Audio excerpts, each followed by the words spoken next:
Blessed Tuesday! Ayan, hapon na ulit. Ang init kanina. And nag-ayos-ayos ako dito guys ng mga 4 p.m. Ayan o, sinabit ko yung iba doon. Ayan, para pag nagdilig ako is, ihohos ko na lang sila. Kasi binababa ko pa yung mga hangin na yan. So, nilagay ko na lang dito si Zebra, tsaka si Owl's Claw. Ayan, and didiligan ko na to mamaya. So, siya yung una kong tinanim dun sa ating last haul, last week. So, paano na nga ba yung pagdidilig ko ngayong summer season na? Siyempre guys, sa ating mga houseplants, magiging everyday na yung pagdidilig ko sa kanila. Ngayon kasi every other day yung dilig ko sa mga to. Lalo na yung ating mga ferns, ayan, magiging everyday na talaga sila. Yung mga ferns natin dyan. Sorry guys, ang kalat. And itong si begonia, ayan, every other day din to. Pero ngayon, check ko siya kung lupay-pay na yung dahon niya, maraming dry leaves. Ayan. Mabait kasi ito na begonia guys, si Martin's Mystery. Pag malambot na yung dahon, didiligan na. Mga pothos philodendron, siguro every other day pa din. Yan, hindi ko sila everyday dinidiligan.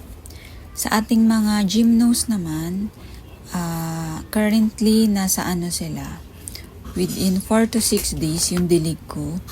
So siguro magiging ano na, within 3 to 4 days ang dilig ko na sa kanila.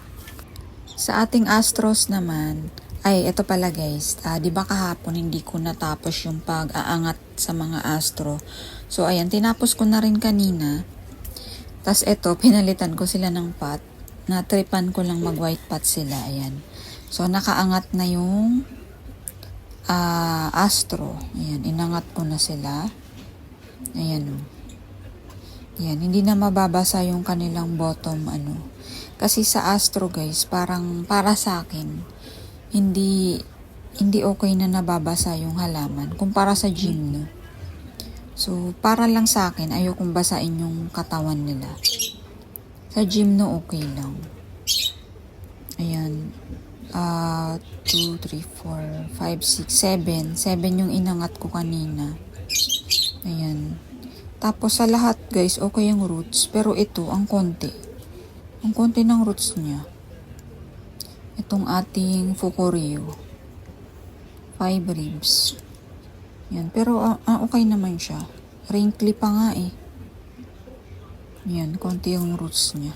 So ayun nga, sa gymnos natin, dahil mahilig sila sa water, so every 3 to 4 days na yung dilig nila. And sa astro naman, siguro within 5 to 1 week. 5 days to 1 week. Kasi ngayon ang dilig ko sa kanila is once a week. Yung ating mga astro.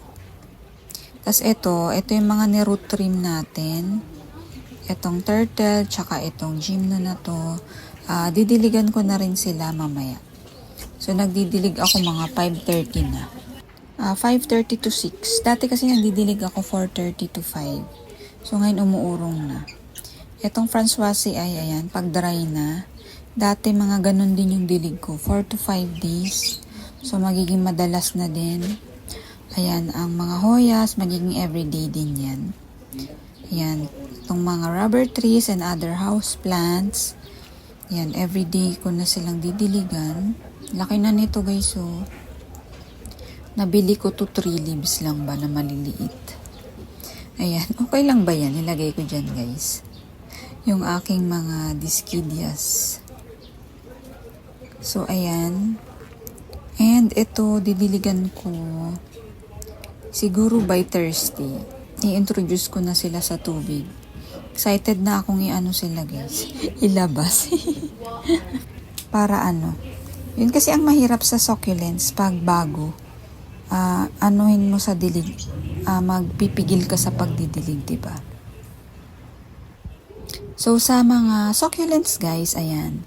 Sa succulents is magpipigil tayo ng madalas na pagdidilig. So, ngayon is ang dilig of every 4 days to 1 week. Pero ngayon, siguro every 1 week na lang sa mga grapto, sedum. Yan, mga every 1 week na yan. or depende rin naman talaga sa halaman. Pero ang mga echeverias guys, ayan, medyo maselan kasi ang echeveria para sa akin guys ha. So, pipigilan ko magdilig in siguro mga 10 days to 2 weeks sa echeverias. Yan, medyo maselan kasi ang echeveria pag summer. Depende rin, itong si raindrops okay naman.